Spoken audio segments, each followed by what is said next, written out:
साहेब, दिल्ली मुंबई वडोदरा जो महामार्ग होतोय, आपण म्हटलं की जुलै महिन्यामध्ये एंडिंगला म्हणजे सुरू होईल हा पट्टा, म्हणजे भिवंडी ते तलासरी हा इंटरचेंज. परंतु त्यामध्ये आपण पाहिलं तर भिवंडी हा मोठ्या प्रमाणात गोदामाचा परिसर आहे आणि त्या ठिकाणी जो इंटरचेंज पाहिजे होता वाडा भिवंडी महामार्गावर तो दिलेला नाही आहे. दुसरीकडे बोईसर सारखी एवढी मोठी इंडस्ट्रीज, एक 4 लेनचा रोड आहे, त्या ठिकाणी सुद्धा इंटरचेंज नाही आहे. यासाठी बोईसरचं तर त्यासाठी आपलं कसं म्हणजे प्रोव्हिजन असेल भविष्यासाठी, कारण ट्रॅफिक वाढणार आहे मोठ्या प्रमाणात. वाढवण बंदसारखा प्रोजेक्ट येतोय तर कुठेतरी कनेक्टिव्हिटी कमी पडणार असं वाटत नाही का?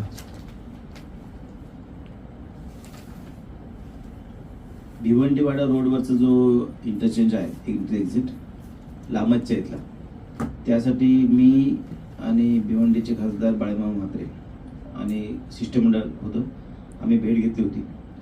गडकरी साहेबांनी त्यावेळेस याबद्दलचं पूर्ण अहवाल मागवून घेतला होता. त्यानंतर त्याचा नव्याने एंट्री एक्झिटसाठी प्रस्ताव तयार केला गेला. तो नॅशनल हायवेकडे पाठवला गेल्यानंतर थोडंसं बजेटिंग त्यांना जास्त झालं म्हणून तो रिपोर्ट परत पाठवला.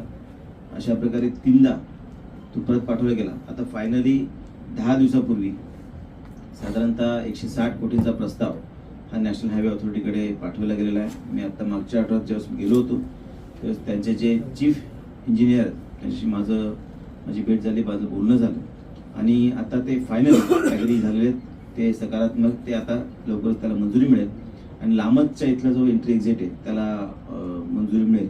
कारण तिथला तो एंट्री एक्झिट खूप महत्त्वाचा आहे. कारण वाडा भिवंडी किंवा कुडूस अंबाडी इथले जे इंडस्ट्रीज वगैरे आहेत त्यांना तो खूप फायदेशीर असा तो इंटरचेंज ठरणार आहे. बोईसरच्या इथला सुद्धा तो आवश्यक आहे. खरं तर मागील काळामध्ये त्याची फार आग्रही मागणी अशी झाली नव्हती, परंतु मला पत्रकार मित्रांनीच काही सांगितलं होतं. परंतु जनतेकडून ज्या पद्धतीने एक इगरनेस पाहिजे तसा बदल झाला नाही. पण आत्ता नक्कीच जसं मनोर पालघर याच्यावर एंट्री एक्झिट आहे, त्याच पद्धतीने बोईसरला म्हणजे नागझरच्या इथे सुद्धा एक असला पाहिजे. यासाठी मी गडकरी साहेबांना निवेदन देणार आहे, आग्रह पण देणार आहे. आणि गडकरी साहेब सुद्धा बोलले की जिथे जिथे आवश्यक आहे, कारण येणाऱ्या आपल्याला वाढवण बंदरचे किंवा इतर जे प्रकल्प आहेत त्यासाठी तिथलं जे इंटरचेंज हा महत्त्वाचा आहे.